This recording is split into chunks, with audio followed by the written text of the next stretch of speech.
Okay, तो इस video में हम लोग देखेंगे फैक्ट्री मेथड के बारे में। तो फैक्ट्री मेथड होता क्या है? फैक्ट्री मेथड वैसा कोई मेथड का नेम नहीं है जो कि एक क्लास के अंदर होता है। फैक्ट्री मेथड बेसिकली एक क्रिएशनल डिज़ाइन पैटर्न है।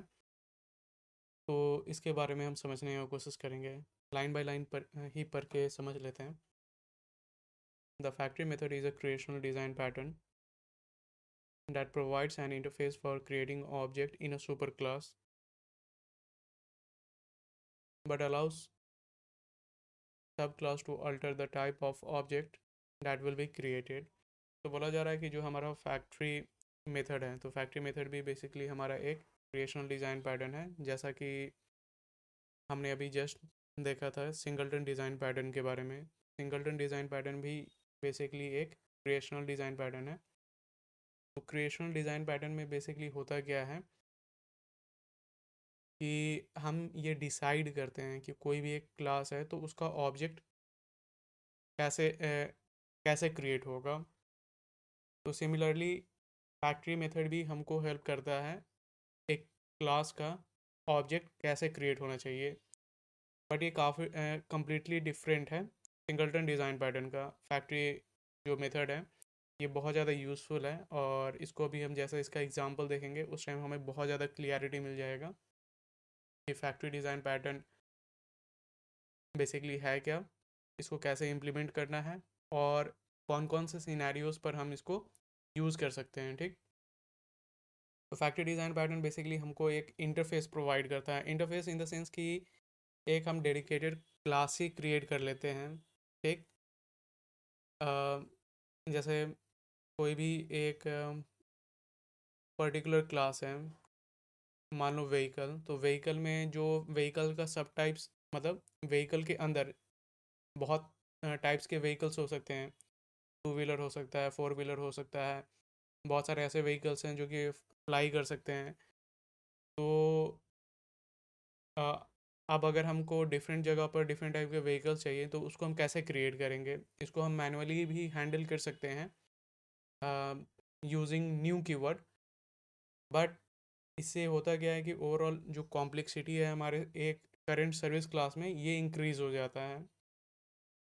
तो इसको प्रिवेंट करने के लिए बेसिकली हम लोग, या फिर इसको सिंप्लीफाई करने के लिए हम लोग service method creational design pattern का यूज़ करते हैं।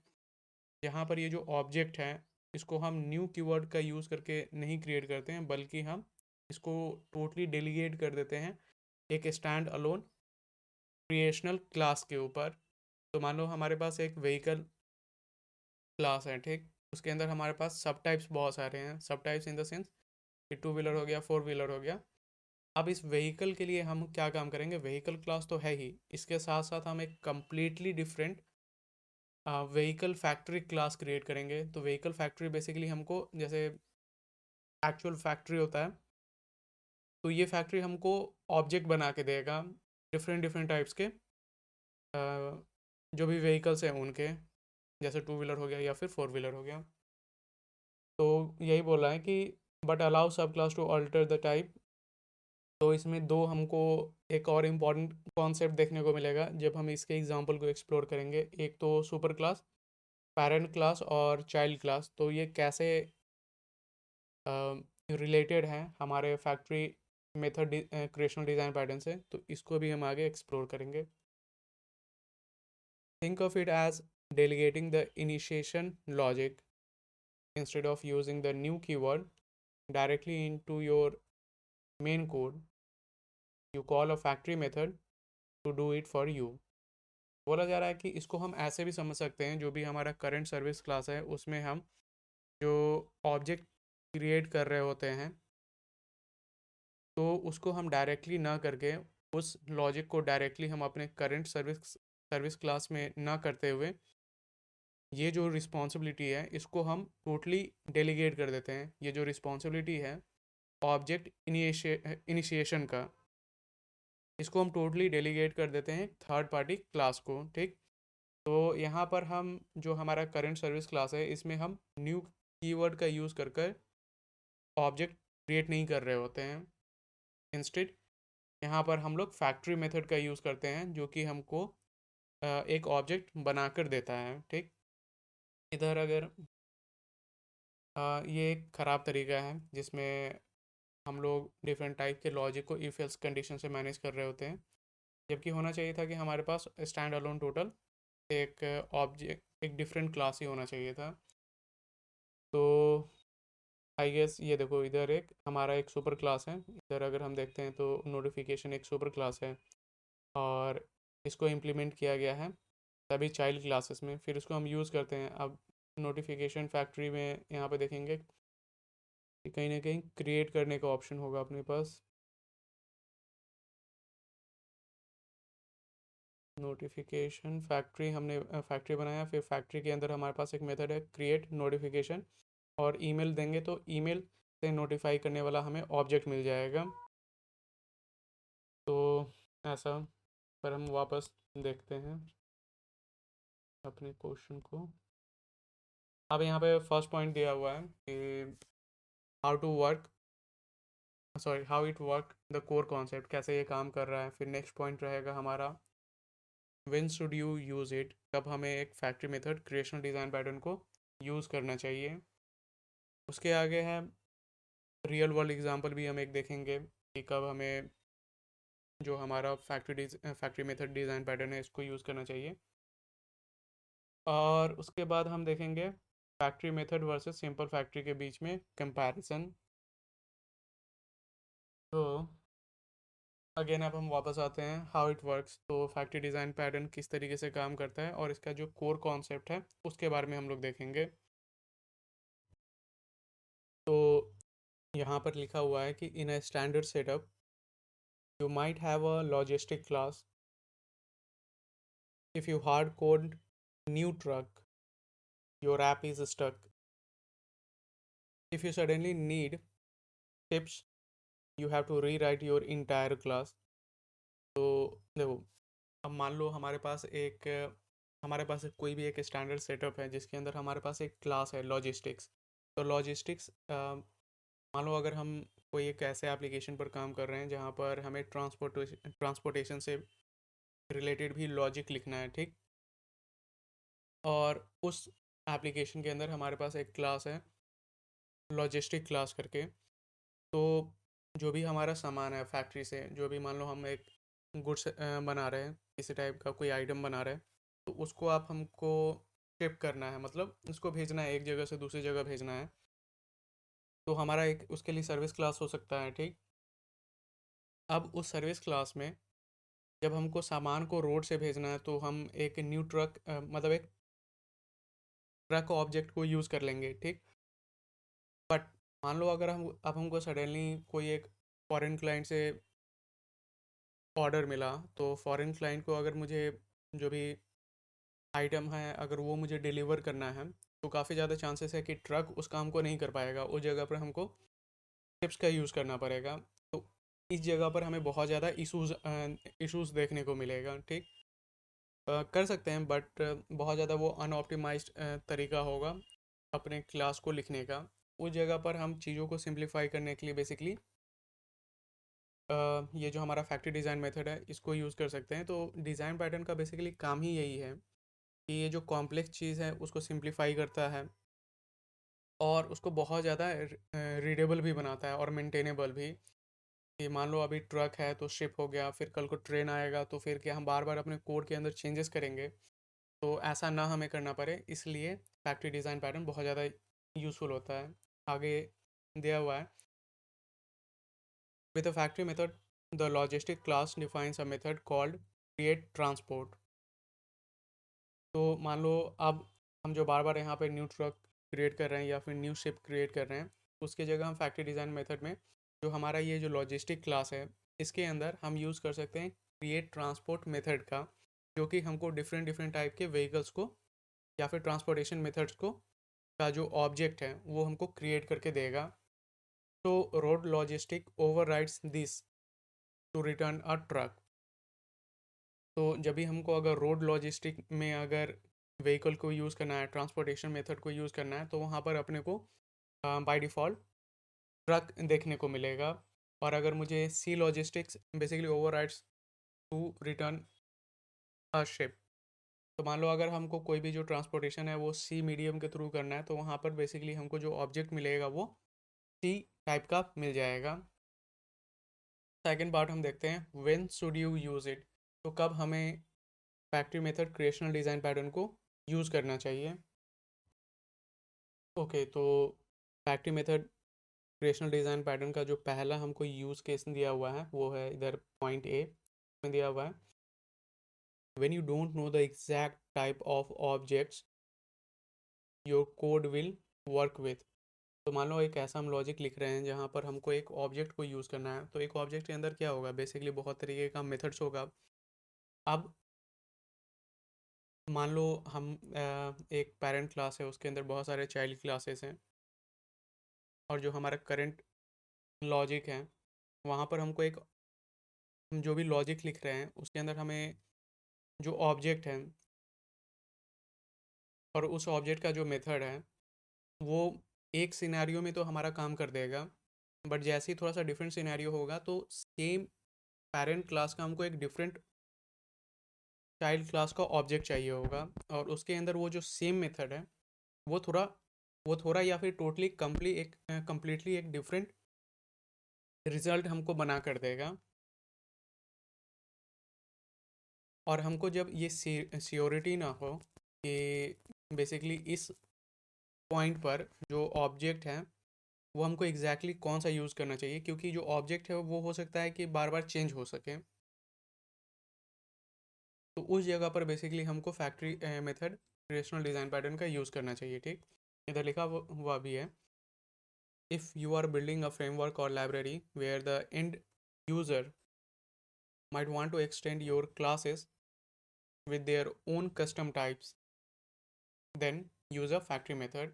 तो बोला जा रहा है, मान लो तुम अगर कोई एक फ्रेमवर्क बना रहे हो या फिर लाइब्रेरी बना रहे हो जहाँ पर जो एंड यूज़र हैं वो तुम्हारा जो एग्जिस्टिंग क्लास है उसके अंदर कुछ फंक्शनैलिटी को एक्सटेंड करना चाह रहा है उनके अपने कस्टम टाइप से, मतलब कस्टम क्लासेस हो सकते हैं,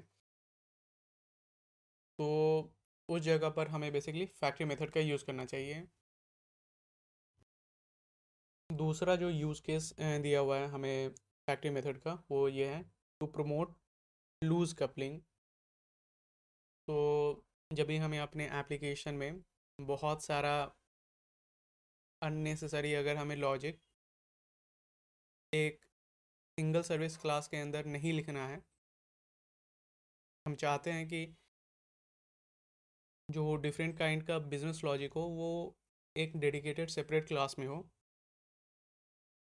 और जो भी हमारे कोडिंग के अंदर जो लूज कपलिंग का कॉन्सेप्ट है वो अच्छे से फॉलो हो, तो उस केस में भी हमको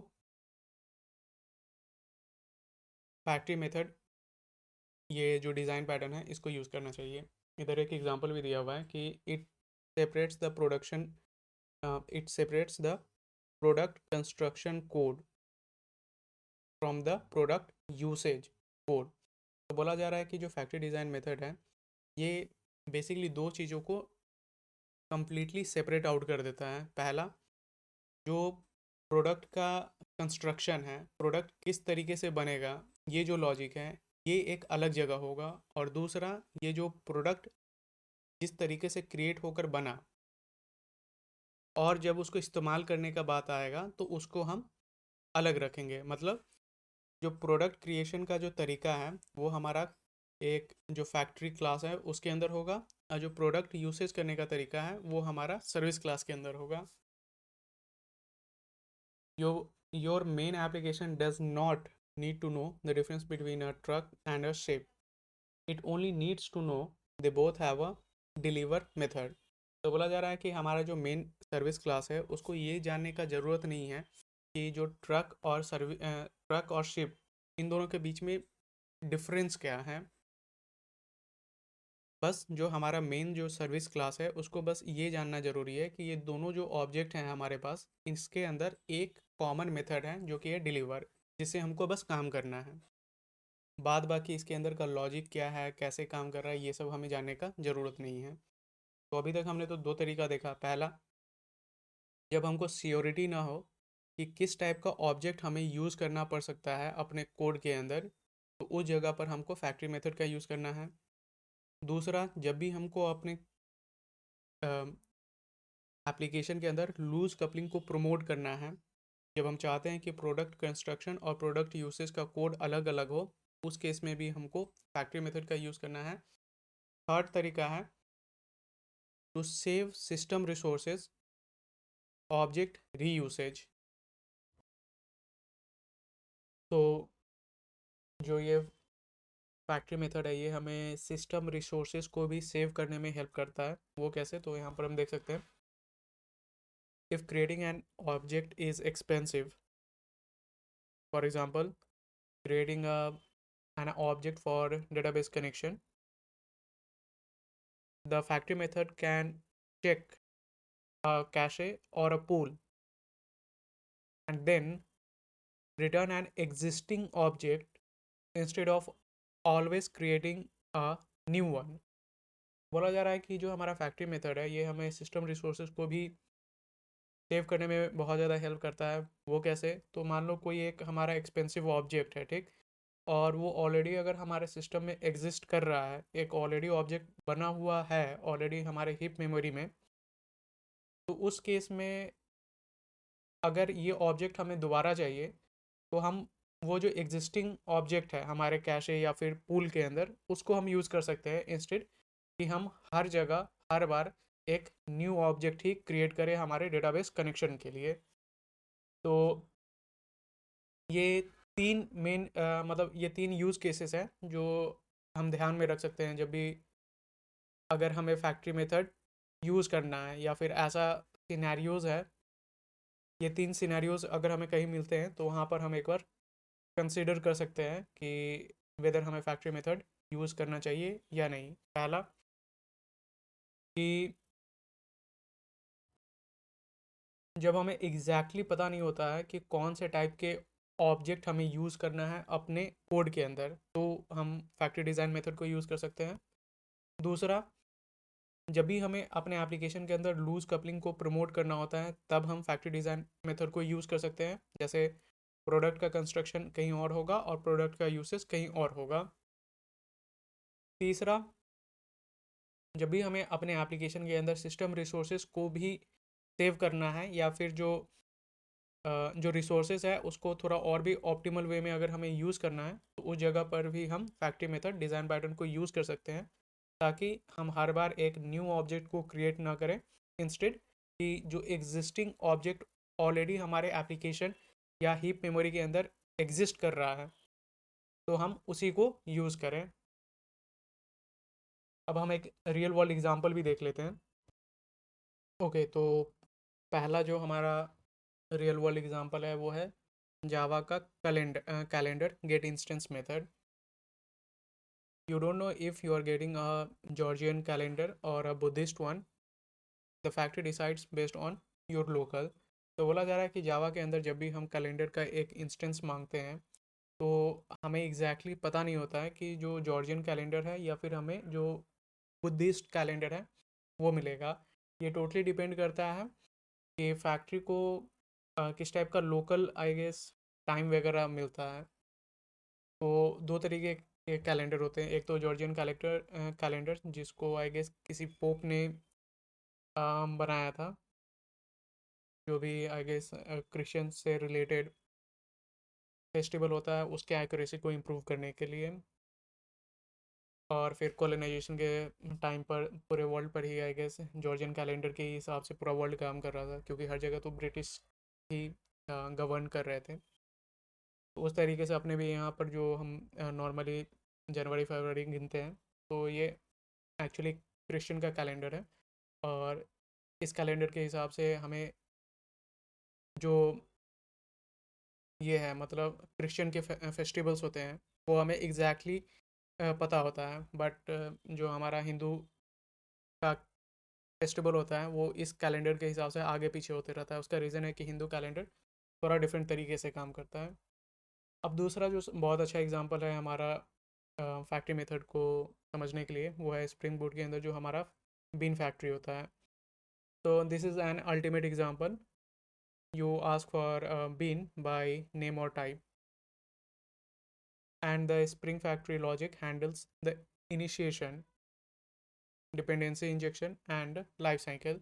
तो बोला जा रहा है कि स्प्रिंग बूट के अंदर जो बीन फैक्ट्री है, ये बहुत अच्छा एग्जांपल है हमारा factory method creational design pattern का। तो जब भी हम एक बीन या फिर हम बोल सकते हैं एक सर्विस क्लास के अंदर जो भी डिपेंडेंसी है, वो उसको हम यूज़ करना चाह रहे हैं अपने किसी एक मेथड के अंदर, तो उस केस में स्प्रिंग बूट क्या काम करता है, उस पर्टिकुलर डिपेंडेंसी के लिए एक ऑब्जेक्ट या एक बीन इनिशियलाइज करता है। ठीक, तो ये जो इनिशियलाइजेशन है, इसके लिए बेसिकली हमें नाम और टाइप बताना होता है उस पर्टिकुलर डिपेंडेंसी, उस पर्टिकुलर फील्ड या फिर डिपेंडेंसी के लिए। तो उसके बाद ही बेसिकली बीन फैक्ट्री आगे का जो भी काम है वो हैंडल करता है। वो देखता है कि ओके, ये नाम और टाइप के बेसिस पर कौन सा मेरे पास बीन ऑलरेडी एग्जिस्ट कर रहा है मेरे एप्लीकेशन कॉन्टेक्स्ट के अंदर, फिर वहाँ से उस ऑब्जेक्ट को वो लाता है और जो हमारा इस पर्टिकुलर सर्विस क्लास के अंदर जो भी डिपेंडेंसी है वहाँ पर इनिशिएट करता है। और जब भी वो ऑब्जेक्ट क्रिएट करता है, in case already application context के अंदर अवेलेबल नहीं है, तो फिर उसी हिसाब से जो भी डिपेंडेंसी इंजेक्शन वगैरह है वो करता है।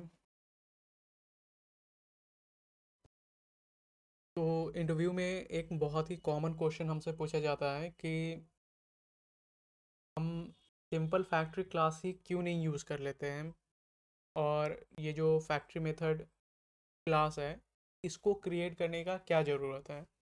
तो हम आंसर देख लेते हैं। ये जो सिंपल फैक्ट्री है, ये काफ़ी ज़्यादा मतलब काफ़ी बार हमारे यूज़ में तो आता है, बट ज़्यादातर केस में हमें कोशिश करना चाहिए कि जो हमारा फैक्ट्री मेथड क्लास है वही हम बना लें।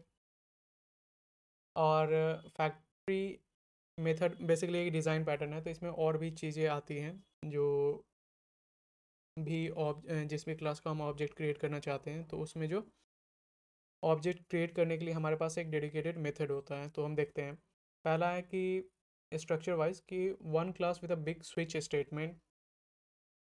बोला जा रहा है कि जो हमारा सिंपल फैक्ट्री एक क्लास होता है, तो इस क्लास के अंदर हमारे पास क्या होता है कि एक हमारे पास मेथड होता है। ठीक, वो हमें ऑब्जेक्ट क्रिएट करके देता है, और इस मेथड के अंदर हमारे पास एक बहुत लंबा सा स्विच केस लिखा हुआ रहता है। जैसे इधर हम देखेंगे, तो इधर जैसे मान लो हमको कोई एक स्ट्रिंग मिला, ठीक, कि किस टाइप का हमें जो भी ट्रांसपोर्टेशन है वो चाहिए, वेदर वो इधर ट्रक है, शिप है, तो उस बेसिस पर हम चेक करेंगे कि क्या जो गिवन स्ट्रिंग है वो ट्रक है या फिर शिप है। उस हिसाब से हम नए ऑब्जेक्ट को क्रिएट करके वापस भेज देंगे। तो इसमें बेसिकली अगर हमको जब भी एक न्यू टाइप का ट्रांसपोर्टेशन ऐड करना है, तो इधर हमें एक और इफ़ कंडीशन लगाना पड़ेगा। तो ये बढ़िया नहीं होता है, क्योंकि ये सॉलिड प्रिंसिपल में जो हमारा ओ का पार्ट आता है, ओपन एंड क्लोज्ड प्रिंसिपल, उसको फॉलो नहीं करता है। ठीक, तो इस कारण से इसको हमें यूज़ नहीं करना चाहिए उतना। दूसरा, हाँ, ये इधर लिखा भी हुआ है कि it violates the open close principle and you must edit the class to add a new product। Obvious है, अगर अब हमको इधर मान लो एरोप्लेन या फिर फ्लाइट इधर ऐड करना है, तो हमको एग्जिस्टिंग जो क्लास है इसके अंदर कुछ चेंजेस करना पड़ेगा। ओके, तो अब हम देखते हैं ये जो हमारा फैक्ट्री मेथड का जो डिज़ाइन पैटर्न है, इसमें basically we use inheritance. Each class has its own factory logic. तो बोला जा रहा है कि जब भी हम फैक्ट्री मेथड डिज़ाइन पैटर्न को इम्प्लीमेंट करते हैं, तो सबसे पहले एक हम पेरेंट क्लास बनाते हैं। ठीक, और उस पेरेंट क्लास का ये बेसिकली इंटरफेस होता है, और उसके बहुत सारे सब टाइप्स बनाते हैं, मतलब सब कॉन्क्रीट क्लासेस बनाते हैं, और इन सभी क्लासेस के अंदर हमारे पास एक फैक्ट्री लॉजिक होता है। तो बेसिकली एक मेथड होता है जो कि हमको ऑब्जेक्ट क्रिएट करके वापस देता है। और सेकंड, ओपन क्लोज प्रिंसिपल तो follows it, you just create new sub class without touching the existing code. तो बोला जा रहा है कि इसमें हम एक न्यू सब क्लास तो क्रिएट करते हैं, बट जो हमारा एग्जिस्टिंग कोड है उसके अंदर हमें कोई भी चेंजेस करने का ज़रूरत नहीं होता है। अब अगर हम इधर देखते हैं comparison example, simple factory the bad way, तो सिंपल फैक्ट्री हम लोग को यूज़ नहीं करना चाहिए क्योंकि ये ख़राब तरीका होता है। तो इधर जो हमारा ट्रांसपोर्ट क्लास है, सॉरी, ट्रांसपोर्ट क्लास के अंदर ये जो हमारा पर्टिकुलर मेथड है, ठीक।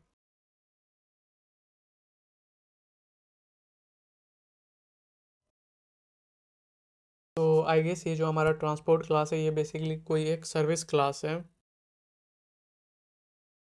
और इस सर्विस क्लास में हम एक बिजनेस लॉजिक लिख रहे हैं ट्रांसपोर्टेशन के लिए।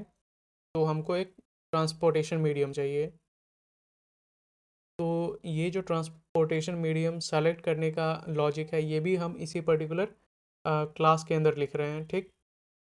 तो ये फर्स्ट ऑफ ऑल यहाँ पर तो होना नहीं चाहिए था, ठीक।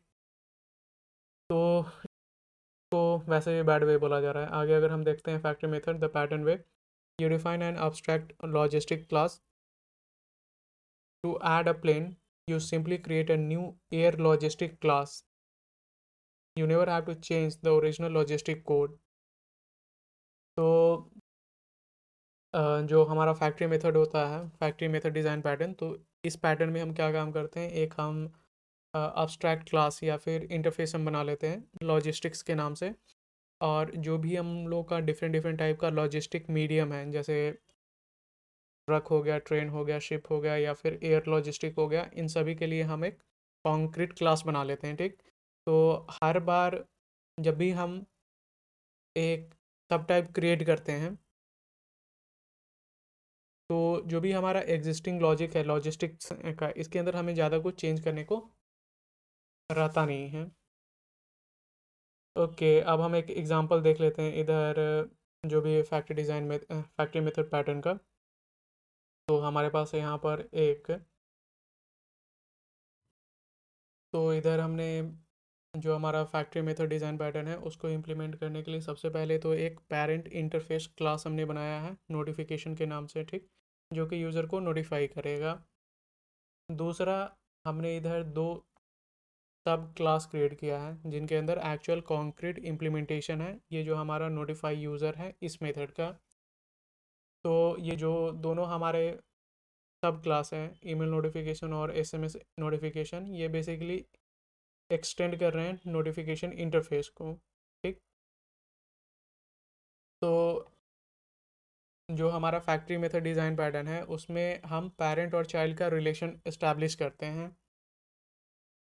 और आगे जब हम इसको यूज़ करेंगे द फैक्ट्री द क्रिएटर, तो this class basically handles the logic of which object to create in the formal pattern.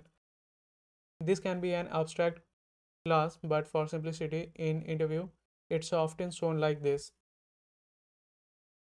तो इंटरव्यू में बेसिकली हम इस तरीके से शो कर सकते हैं कि सबसे पहले तो हम एक एज केस को चेक कर लेंगे कि मान लो ये जो नोटिफिकेशन फैक्ट्री है, ये फैक्ट्री बेसिकली हमको एक ऑब्जेक्ट क्रिएट करके देगा नोटिफिकेशन सब टाइप का। तो यूज़र हमको ये भी बताएगा कि किस तरीके से उसको कम्युनिकेशन करना है, यूज़र को नोटिफाई करना है, वेदर वो ईमेल के थ्रू करना है या फिर एसएमएस के थ्रू। पर इन केस ये जो हमारा स्ट्रिंग वैल्यू है चैनल, इसमें ना ही हमको ईमेल आता है ना ही एसएमएस आता है, बल्कि ये बस ब्लैंक रहता है। उस केस में अगर ये जो स्ट्रिंग है हमारा ब्लैंक होता है तो हम नल रिटर्न कर देंगे। कि सबसे पहले आप मुझे ये बताओ कि आपको किस मीडियम से यूज़र को नोटिफाई करना है। इन केस अगर हमारे पास कोई चैनल एग्जिस्ट करता है तो जो भी चैनल है तो हम अपर केस में कन्वर्ट कर लेंगे और कंपेयर करेंगे कि क्या ये जो चैनल है ये हमारा ईमेल है या फिर एसएमएस है, और इस बेसिस पर हम ये जो हमारा फैक्ट्री नोटिफिकेशन फैक्ट्री क्लास है ये प्रॉपर जो सब टाइप है उसका ऑब्जेक्ट रिटर्न कर देगा, चाहे वो ईमेल नोटिफिकेशन हो या फिर एसएमएस नोटिफिकेशन हो। और डिफ़ॉल्ट हमारा रहेगा कि अननोन चैनल। अब मान लो कुछ ऐसा हमें स्ट्रिंग मिल जाता है कि बातचीत, तो ऑब्वियस है ये कोई सेंस नहीं बनाता है टेक्निकल टर्म्स में। तो इसमें हम इलीगल आर्गुमेंट एक्सेप्शन भेज देंगे। अब इसको हम यूज़ कैसे करेंगे क्लाइंट पे? The client code does not care how the notification is created, it just knows it creates a notification object. तो जो हमारा सर्विस क्लास में अगर हमको कोई एक नोटिफिकेशन, एक जो सब टाइप है नोटिफिकेशन का, उसके ऑब्जेक्ट को अगर हमें यूज़ करना है तो उसके लिए हम कुछ इस तरीके का कोड देख सकते हैं कि नोटिफिकेशन सर्विस होगा और इसके अंदर जो हमारा नोटिफिकेशन फैक्ट्री क्लास है, जो नोटिफिकेशन फैक्ट्री क्लास ही बेसिकली हमारा ऑब्जेक्ट क्रिएट करके हमें देता है। इसका हम एक ऑब्जेक्ट बनाएंगे और इस ऑब्जेक्ट के अंदर जो हमारा मेथड है क्रिएट नोटिफिकेशन, इसको कॉल करेंगे और इसको हम पास करेंगे ईमेल या फिर एसएमएस। और इससे होगा क्या कि ये जो हमारा ईमेल नोटिफिकेशन है, ये हमारा पेरेंट क्लास है जो कि इंटरफेस है। तो इसके अंदर हमें बेसिकली एक ईमेल नोटिफिकेशन का ऑब्जेक्ट हमें मिल जाएगा। फिर इस ऑब्जेक्ट को हम यूज़ करके ईमेल को हम यूज़र को नोटिफाई कर सकते हैं। सिमिलरली हम एसएमएस का ऑब्जेक्ट क्रिएट कर सकते हैं और एसएमएस डॉट नोटिफाई यूज़र करेंगे तो यूज़र को जो भी मैसेज है वो मिल जाएगा। अब हम देखते हैं कि ये जो अप्रोच है ये क्यों बेटर है, why this is a clean code. तो ये मल्टीपल रीजंस के कारण एक बेस्ट प्रैक्टिस है। पहला जो हमें रीज़न दिया हुआ है वो है लूज कपलिंग का। The notification service does not know about email notification और SMS notification classes, it only knows the notification interface. तो सबसे पहला हमें लूज कपलिंग देखने को मिलता है using notification factory method creation design pattern की हेल्प से।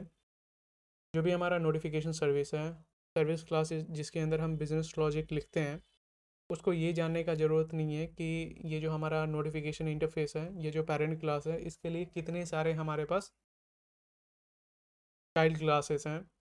बहुत सारे हो सकते हैं। फ़िलहाल के लिए हमारे पास ईमेल नोटिफिकेशन है, एसएमएस नोटिफिकेशन है, बट हो सकता है फ्यूचर में हमारे पास व्हाट्सएप नोटिफिकेशन हो जाए, जूम नोटिफिकेशन हो जाए, अरता नोटिफिकेशन हो जाए। तो इससे जो हेडेक है वो हमारा दूर रहता है, जो हमारा मेन बिजनेस लॉजिक जहाँ पर हम लिखते हैं। दूसरा है single responsibility, the creation logic is tugged away in the factory, not scattered across the business logic. दूसरा जो हमें एडवांटेज मिलता है वो सिंगल रिस्पॉन्सिबिलिटी का, जो क्रिएशन का लॉजिक है। अब वो चाहे हमारे पास 2 चाइल्ड क्लास हो या फिर 10 हो या फिर 20 हो, ठीक। अब ये जो ऑब्जेक्ट क्रिएशन का लॉजिक है वो हमें हर नोटिफिकेशन सर्विस या फिर हर सर्विस क्लास जहाँ पर हम बिजनेस लिख रहे हैं वहाँ पर हमें if else if else if else डालने का ज़रूरत नहीं है। उसके लिए हम सिंपली जो हमारा ऑब्जेक्ट फैक्ट्री है, जो भी क्लास का फैक्ट्री है, उसको उसके ऑब्जेक्ट को हम यूज़ कर सकते हैं। Third, scalability. If you want to add WhatsApp notification, you just create a WhatsApp notification class and update the switch in the factory. You don't have to touch any of your existing service code. Third point में बोला है कि scalability इन देखो, ये जो हमारा factory method creation design pattern है, इसके कारण जो स्केलेबिलिटी का जो फैक्टर होता है वो भी बहुत अच्छा इंप्रूव हो जाता है। क्यों? क्योंकि मान लो फ़िलहाल के लिए हमारे पास दो ही, मान लो हमारा जो भी पर्टिकुलर एप्लीकेशन है उसके लिए हम 2 ही सर्विस को यूज़ कर रहे हैं, जिसके लिए हमें पैसा पे करना पड़ रहा है। अभी हम उतना कमा ही नहीं रहे हैं तो उतना हम उतना सारे फीचर कैसे दे देंगे। तो हम 2 तरीके से यूज़र को नोटिफाई कर रहे हैं, एक तो ईमेल के थ्रू, दूसरा एसएमएस नोटिफिकेशन के थ्रू। बट बाद में हो सकता है कि हम और भी पैसा कमाएं तो और भी फीचर हम यूज़र को देना चाहते हैं, जैसे व्हाट्सअप के थ्रू हम नोटिफाई करना चाहते हैं यूज़र को। तो उस केस में अब जहाँ जहाँ पे हमने लॉजिक लिखा हुआ है, जैसे नोटिफिकेशन सर्विस हो गया या फिर यूज़र सर्विस हो गया, तो वहाँ पर तो अभी हमने मान लो अगर हम फैक्ट्री मेथड जो हमारा डिज़ाइन पैटर्न है उसको यूज़ ना करके डायरेक्ट हम जो सिंपल तरीका है इफ एल्स का वो यूज़ करते हैं। तो उस केस में जब भी हम एक न्यू सर्विस को ऐड करेंगे, चाहे वो व्हाट्सअप नोटिफिकेशन हो या फिर आरएसआई नोटिफिकेशन हो, जैसे ही हम न्यू फीचर को ऐड करेंगे, न्यू तरीके को ऐड करेंगे, तो हमको जो एग्जिस्टिंग सर्विस क्लासेस हैं उसके भी अंदर चेंजेस करना पड़ेगा। पर अगर हम factory method creation design pattern का यूज़ करते हैं तो उस केस में हमें कोई भी जो एग्जिस्टिंग हमारा सर्विस क्लासेस है उसको चेंज नहीं करना पड़ेगा। सिर्फ हमें एक न्यू क्लास डिफाइन करना होगा, व्हाट्सएप नोटिफिकेशन या फिर अराताई नोटिफिकेशन क्लास, ठीक। और जहाँ पर जो हमारा फैक्ट्री क्लास है जो बेसिकली ऑब्जेक्ट बना रहा है उसके अंदर बस हमें ये डालना होगा स्विच केस कि इन केस अगर ईमेल एसएमएस के अलावा अगर मुझे व्हाट्सएप और अराताई मिलता है तो उसके लिए ये जो न्यू ऑब्जेक्ट मैंने क्रिएट किया, ये जो मैंने न्यू क्लासेस क्रिएट किया है इनका ऑब्जेक्ट क्रिएट करके तुम बेसिकली रिटर्न कर दो। तो वही यहाँ पे बोल रहा है कि हमको एक न्यू क्लास क्रिएट करना पड़ेगा और जो हमारा फैक्ट्री है उसके अंदर जो स्विच केसेस है उसको थोड़ा अपडेट करना होगा, ठीक। बाद बाकी हमको हमारा जो भी सर्विस बिजनेस सर्विस है जो ऑलरेडी लिखा गया है उसके अंदर कोई भी चेंजेस करने का अब ज़रूरत नहीं है। तो जो सबसे मेन इंपॉर्टेंट कंपोनेंट्स है और उनके रोल को हम एक बार वापस देख लेते हैं। प्रोडक्ट जो हमारा पेरेंट क्लास है, जैसे नोटिफिकेशन हो गया। कॉन्क्रीट प्रोडक्ट, तो कॉन्क्रीट प्रोडक्ट जो एक्चुअली सब क्लासेस हैं या फिर जो चाइल्ड क्लासेस हैं, जैसे ईमेल नोटिफिकेशन हो गया, एसएमएस नोटिफिकेशन हो गया, व्हाट्सएप नोटिफिकेशन या फिर अराताई नोटिफिकेशन। फिर थर्ड है हमारा creator, the class containing the factory method notification factory. Third है हमारा जो नोटिफिकेशन फैक्ट्री करके जो क्लास है जो एक्चुअली में हमारा ये जितने भी चाइल्ड हैं इनके ऑब्जेक्ट क्रिएट करके रिटर्न कर रहा है। और क्लाइंट, क्लाइंट बेसिकली हमारा जो सर्विस क्लासेस होगा जिसके अंदर हम इन ऑब्जेक्ट्स को यूज़ करेंगे, the code at cost the factory.